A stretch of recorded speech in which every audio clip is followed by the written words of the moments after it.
Dua Raja-Raja pasal 7. Lalu berkatalah Elisa, dengarlah firman Tuhan. Beginilah firman Tuhan. Besok kira-kira waktu ini, sesukat tepung yang terbaik akan berharga sesikal, dan 2 sukat jelai akan berharga sesikal di pintu gerbang Samaria. Tetapi perwira yang menjadi ajudan raja menjawab abdi Allah, katanya, sekalipun Tuhan membuat tingkap-tingkap di langit, masakan hal itu mungkin terjadi? Jawab abdi Allah, sesungguhnya engkau akan melihat dengan matamu sendiri, tetapi tidak akan makan apa-apa daripadanya. 4 orang yang sakit kusta ada di depan pintu gerbang. Berkatalah yang seorang kepada yang lain, mengapakah kita duduk-duduk di sini sampai mati? Jika kita berkata, baiklah kita masuk ke kota, padahal dalam kota ada kelaparan, kita akan mati di sana. Dan jika kita tinggal di sini, kita akan mati juga. Jadi sekarang, marilah kita menyeberang ke perkemahan antara Aram. Jika mereka membiarkan kita hidup, kita akan hidup. Dan jika mereka mematikan kita, kita akan mati. Lalu pada waktu senja, bangkitlah mereka masuk ke tempat perkemahan orang Aram. Tetapi ketika mereka sampai ke pinggir tempat perkemahan orang Aram itu, tampaklah tidak ada orang di sana. Sebab Tuhan telah membuat tentara Aram itu mendengar bunyi kereta, bunyi kuda, bunyi tentara yang besar, sehingga berkatalah yang seorang kepada yang lain, sesungguhnya Raja Israel telah mengupah raja-raja orang Het dan raja-raja orang Misraim melawan kita, supaya mereka menyerang kita. Karena itu, bangkitlah mereka melarikan diri pada waktu senja dengan meninggalkan kemah dan kuda dan keledai mereka serta tempat perkemahan itu. Dengan begitu saja, mereka melarikan diri menyelamatkan nyawanya. Ketika orang-orang yang sakit kusta itu sampai ke pinggir tempat perkemahan, masuklah mereka ke dalam sebuah kemah, lalu makan dan minum. Sesudah itu mereka mengangkut dari sana emas dan perak dan pakaian. Kemudian pergilah mereka menyembunyikannya. Lalu datanglah mereka kembali masuk ke dalam kemah yang lain dan mengangkut juga barang-barang dari sana. Kemudian pergilah mereka menyembunyikannya. Lalu berkatalah yang seorang kepada yang lain, tidak patut yang kita lakukan ini. Hari ini ialah hari kabar baik, tetapi kita ini tinggal diam saja. Apabila kita menanti sampai terang pagi, maka hukuman akan menimpa kita. Jadi sekarang, marilah kita pergi menghadap untuk memberitahukan hal itu ke istana raja. Mereka pergi, lalu berseru kepada penunggu pintu gerbang kota dan menceritakan kepada orang-orang itu. Katanya, kami sudah masuk ke tempat perkemahan orang Aram, dan ternyata tidak ada orang di sana, dan tidak ada suara manusia kedengaran. Hanya ada kuda dan keledai tertambat, dan kemah-kemah ditinggalkan dengan begitu saja. Para penunggu pintu gerbang menyuruhkan dan memberitahukan hal itu ke istana raja. Sekalipun masih malam, raja bangun juga, lalu berkata kepada para pegawainya, "Baiklah, ku terangkan kepadamu apa maksud orang Aram itu terhadap kita. Mereka tahu bahwa kita ini menderita kelaparan. Sebab itu mereka keluar dari tempat perkemahan untuk menyembunyikan diri di padang, sambil berpikir, apabila orang Israel keluar dari dalam kota, kita akan menangkap mereka hidup-hidup. Kemudian kita masuk ke dalam kota." Lalu salah seorang pegawainya menjawab, "Baiklah, kita ambil 5 ekor dari kuda yang masih tinggal di dalam kota ini. Tentulah keadaannya seperti seluruh khalayak ramai Israel yang sudah habis mati itu. Biarlah kita suruh saja orang pergi, supaya kita lihat." Sesudah itu mereka mengambil 2 kereta kuda. Kemudian raja menyuruh mereka menyusul tentara Aram sambil berkata, "Pergilah melihatnya." Lalu pergilah mereka menyusul orang-orang itu sampai ke sungai Yordan, dan tampaklah seluruh jalan itu penuh dengan pakaian dan perkakas yang dilemparkan oleh orang Aram pada waktu mereka lari terburu-buru. Kemudian pulanglah suruhan-suruhan itu dan menceritakan hal itu kepada raja. Maka keluarlah penduduk Aram, karena itu sesukat tepung yang terbaik berharga sesikal, dan 2 sukat jelai berharga sesikal, sesuai dengan firman Tuhan. Adapun raja telah menempatkan perwira yang menjadi ajudannya itu mengawasi pintu gerbang, tetapi rakyat menginjak-injak dia di pintu gerbang. Lalu ia mati sesuai dengan perkataan abdi Allah yang mengatakannya pada waktu raja datang mendapatkan dia. Dan terjadi juga seperti yang dikatakan abdi Allah itu kepada raja. 2 sukat jelai akan berharga sesikal, dan sesukat tepung yang terbaik akan berharga sesikal. Besok kira-kira waktu ini di pintu gerbang Samaria. Pada waktu itu di perwira menjawab abdi Allah itu, "Sekalipun Tuhan membuat tingkap-tingkap di langit, masakan hal itu mungkin terjadi?" Tetapi Elisa berkata, "Sesungguhnya engkau akan melihat dengan matamu sendiri, tetapi tidak akan makan apa-apa daripadanya." Demikianlah terjadi kepada orang itu. Rakyat menginjak-injak dia di pintu gerbang, lalu matilah ia. Pasal 8. Raja menolong perempuan Sunem. Elisa telah berbicara kepada perempuan yang anaknya dihidupkannya kembali.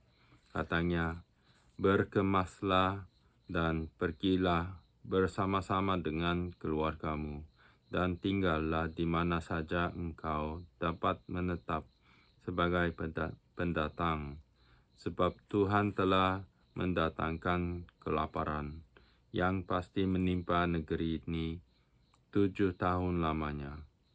Lalu berkemaslah perempuan itu, dan dilakukannya seperti perkataan abdi Allah itu.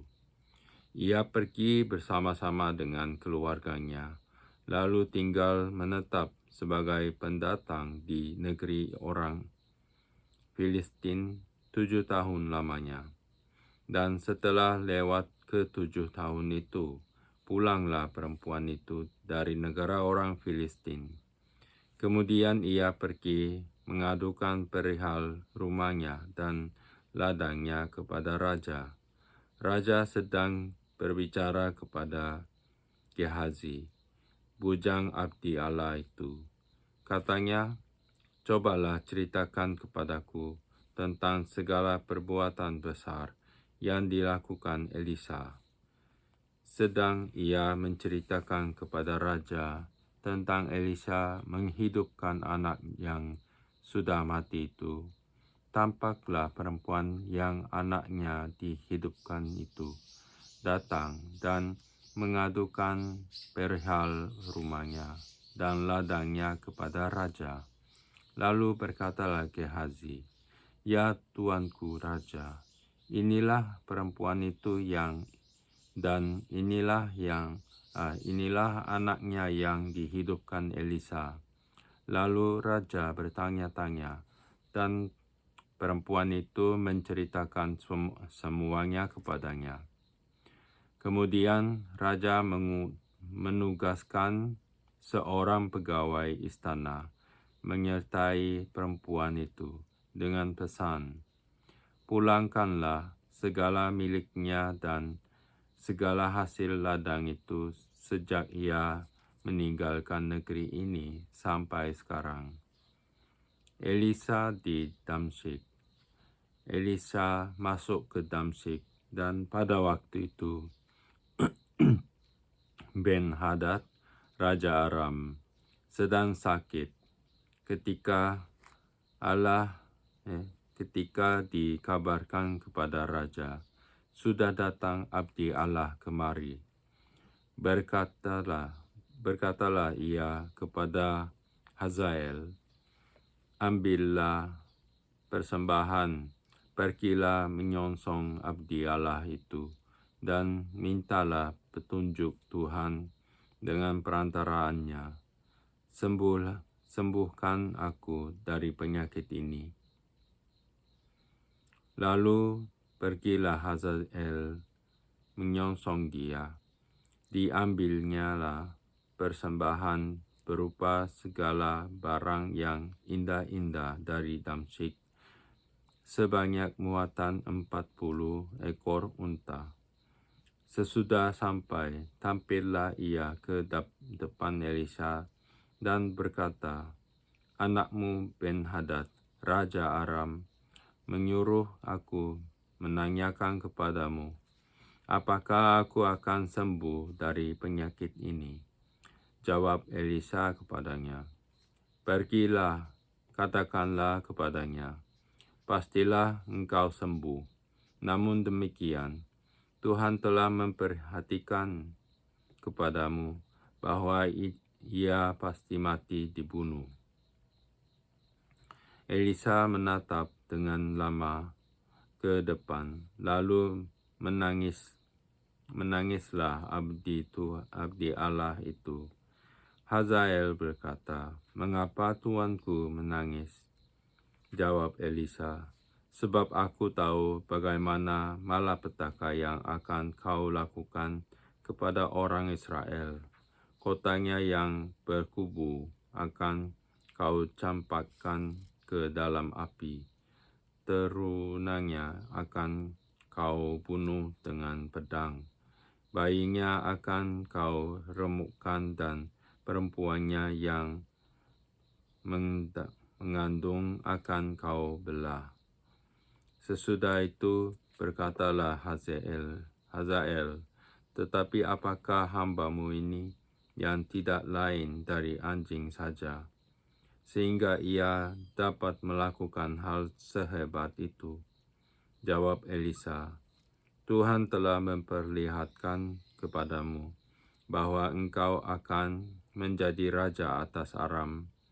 Lalu ia pergi dan meninggalkan Elisa, dan setelah ia sampai kepada tuannya, berkatalah raja kepadanya, "Apakah dikatakan Elisa kepadamu?" Jawabnya, "Ia berkata kepadaku bahwa pastilah engkau sembuh." Tetapi keesokan harinya, ia mengambil sehelai selimut yang telah dicelupkannya ke dalam air, dan membentangkannya ke atas muka raja. Jadi matilah raja, dan Hazael menjadi raja, menggantikan dia. Yoram, Raja Yehuda. Dalam tahun kelima zaman Yoram, anak Ahab Raja Israel. Pada waktu itu Yosafat adalah Raja Yehuda. Yoram, anak Yosafat, Raja Yehuda, menjadi raja. Dan ia berumur 32 tahun pada waktu ia menjadi raja.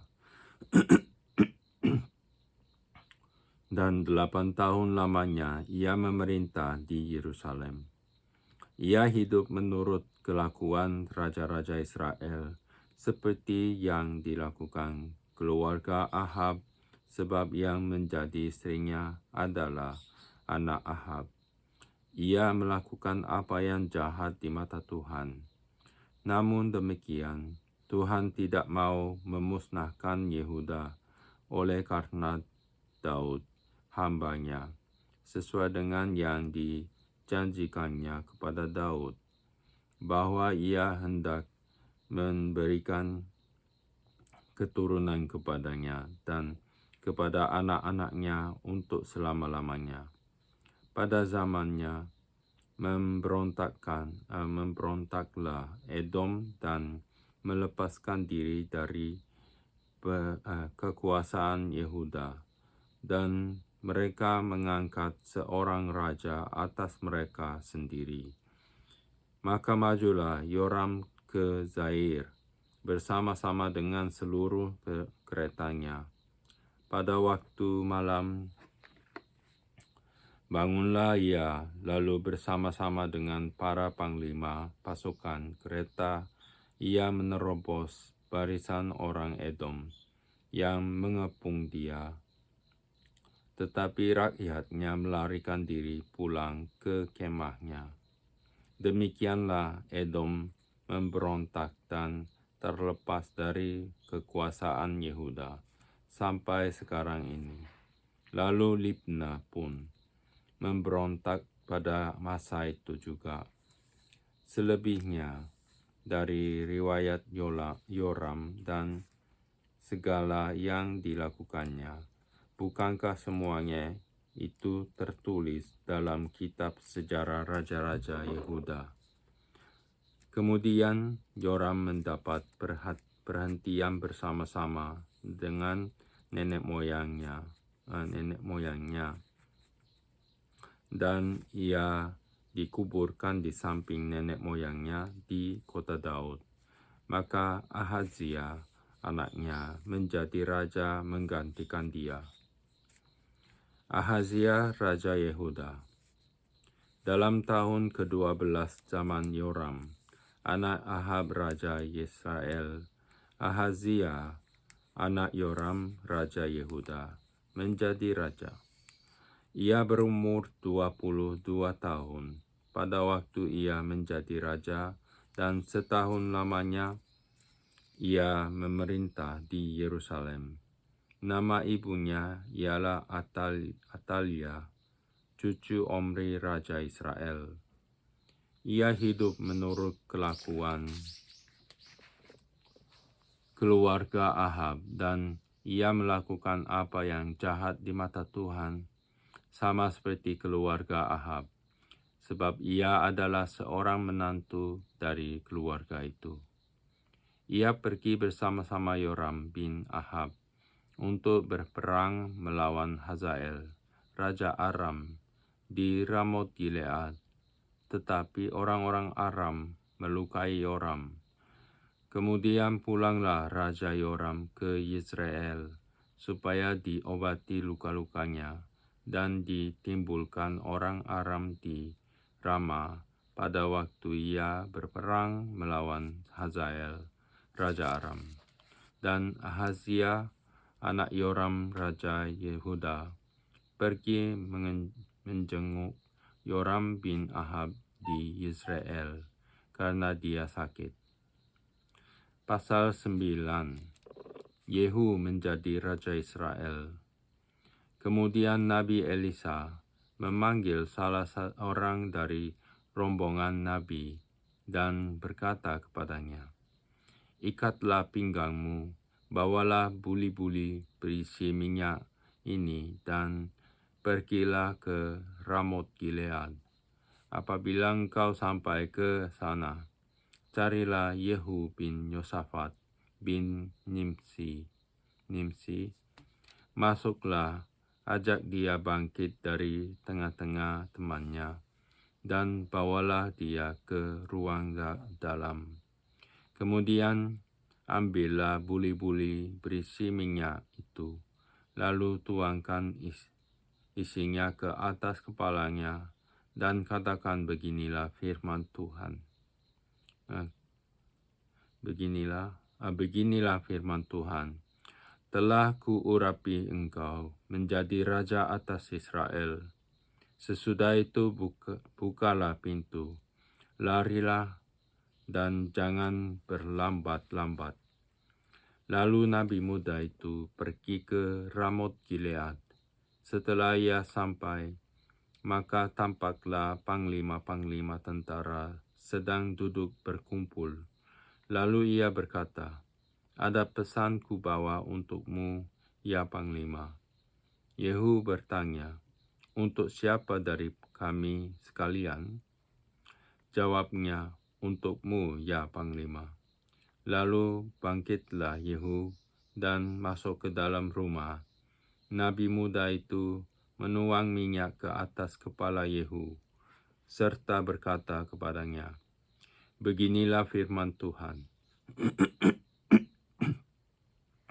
Allah Israel. Telah kuurapi engkau menjadi raja atas umat Tuhan, yaitu orang Israel. Maka engkau akan membunuh keluarga tuanmu Ahab, dan dengan demikian aku membalaskan kepada Yezebel darah hamba-hambaku, nabi-nabi itu, bahkan darah semua hamba Tuhan. Dan segenap keluarga Ahab akan binasa. Dan aku akan melenyapkan daripada Ahab setiap orang laki-laki, baik yang tinggi maupun yang rendah kedudukannya di Israel.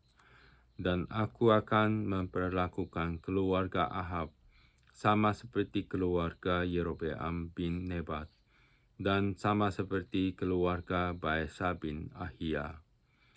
Yezebel akan dimakan anjing di kebun di luar Israel, dengan tidak ada orang yang menguburkannya."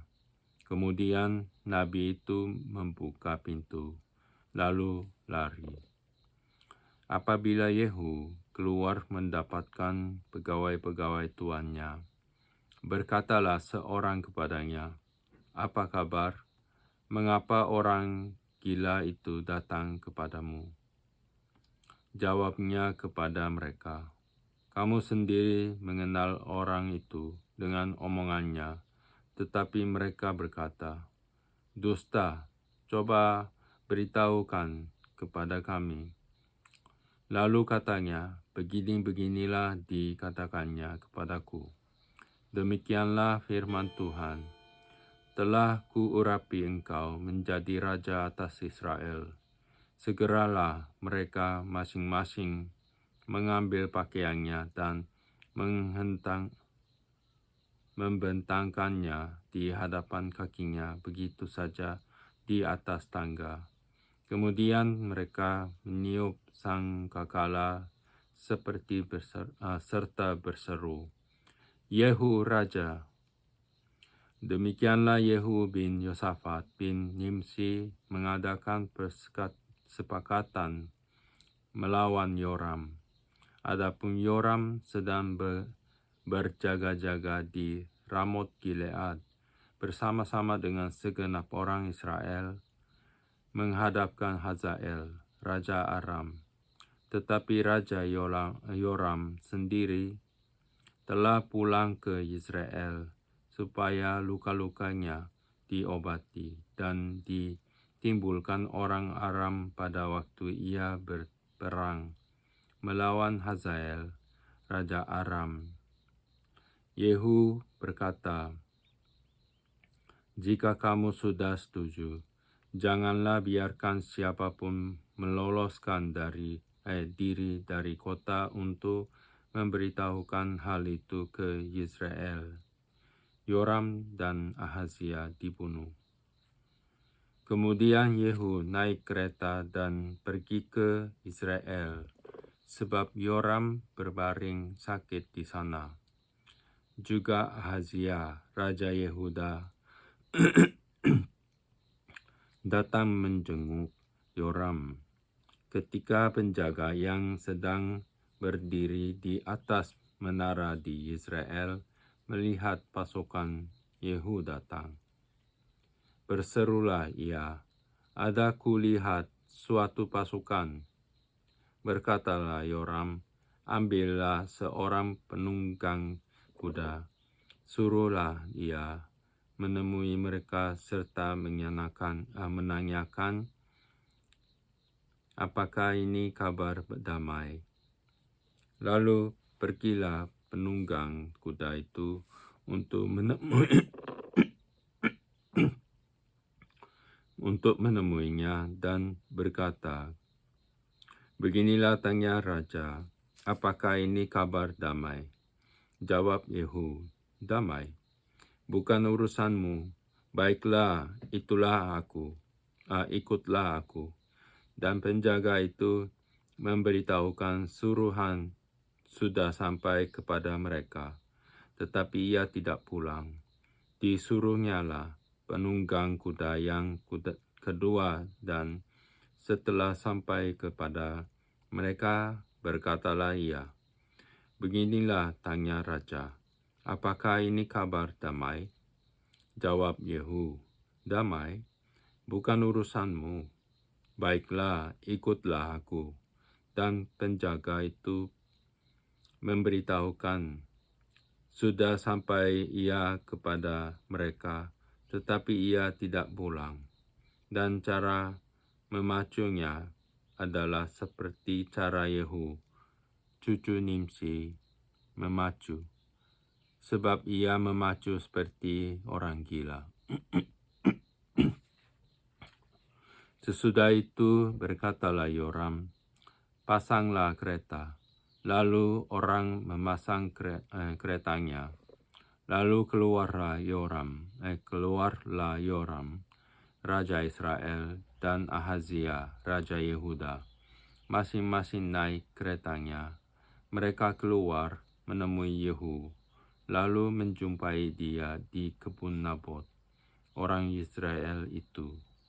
Tatkala Yoram melihat Yehu, bertanyalah ia, "Apakah ini kabar damai, hai Yehu?" Jawabnya, "Bagaimana ada damai, selama sundal dan orang sihir ibumu Izebel begitu banyak?" Segera Yoram berputar dan mau melarikan diri sambil berseru kepada Ahazia, "Itu tipu, Ahazia." Tetapi Yehu menarik busurnya dengan sepenuh kekuatannya, lalu memanah Yoram di antara kedua bahunya, sehingga anak panah itu menembus jantungnya. Maka rebahlah ia di dalam keretanya. Kemudian berkatalah Yehu kepada Bidkar, perwiranya, "Angkat dan lemparkanlah mayatnya ke kebun Nabot, orang Israel itu. Sebab ketahuilah bahwa pada waktu aku dan engkau berdampingan menunggang kuda mengikuti Ahab, ayahnya, maka Tuhan telah mengucapkan terhadap dia hukuman ini. Sesungguhnya aku telah melihat darah Nabot dan darah anak-anaknya tadi malam. Demikianlah firman Tuhan, maka aku akan membalaskannya kepadamu di kebun ini, Demikianlah firman Tuhan. Oleh sebab itu, angkat dan lemparkanlah mayatnya ke kebun ini, sesuai dengan firman Tuhan. Ketika Ahazia, Raja Yehuda melihat itu, maka ia pun melarikan diri ke arah Bet Hagan. Tetapi Yehu mengejarnya sambil berkata, "Panahlah dia juga." Maka mereka memanah dia di atas keretanya, di pendakian ke Gur dekat Yibleam. Ia lari ke Megiddo dan mati di sana. Para pegawainya mengangkut mayatnya ke Yerusalem. Lalu mereka menguburkan dia di dalam kuburnya sendiri, di samping nenek moyangnya di kota Daud. Adapun Ahazia menjadi raja atas Yehuda dalam tahun ke-11 zaman Yoram bin Ahab. Izebel dibunuh. Sampailah Yehu ke Israel. Ketika Izebel mendengar itu, ia mencalak matanya, hiasinya lah kepalanya, lalu ia menjenguk dari jendela. Pada waktu Yehu masuk pintu gerbang, berserulah Izebel, "Bagaimana selamatkah Zimri, pembunuh tuannya itu?" Yehu mengangkat kepalanya melihat ke jendela itu dan berkata, "Siapa yang di pihakku? Siapa?" Dan ketika 2-3 orang pegawai istana menjenguk kepadanya, ia berseru, "Jatuhkanlah dia." Mereka menjatuhkan dia, sehingga darahnya memercik ke dinding dan ke kuda. Mayatnya pun terinjak-injak. Yehu masuk ke dalam, lalu makan dan minum. Kemudian ia berkata, "Baiklah, urus mayat orang yang terkutuk itu dan kuburkanlah ia, sebab ia memang anak raja." Mereka pergi untuk menguburkannya, tetapi mereka tidak menjumpai mayatnya, hanya kepala dan kedua kaki dan kedua telapak tangannya. Mereka kembali memberitahukannya kepada Yehu. Lalu ia berkata, "Memang begitulah firman Tuhan yang diucapkannya dengan perantaraan hambanya Elia, orang Tisbe itu. Di kebun di luar Israel akan dimakan anjing daging Izebel." Maka mayat Izebel akan terhampar di kebun di luar Israel seperti pupuk di ladang, sehingga tidak ada orang yang dapat berkata, "Inilah Izebel."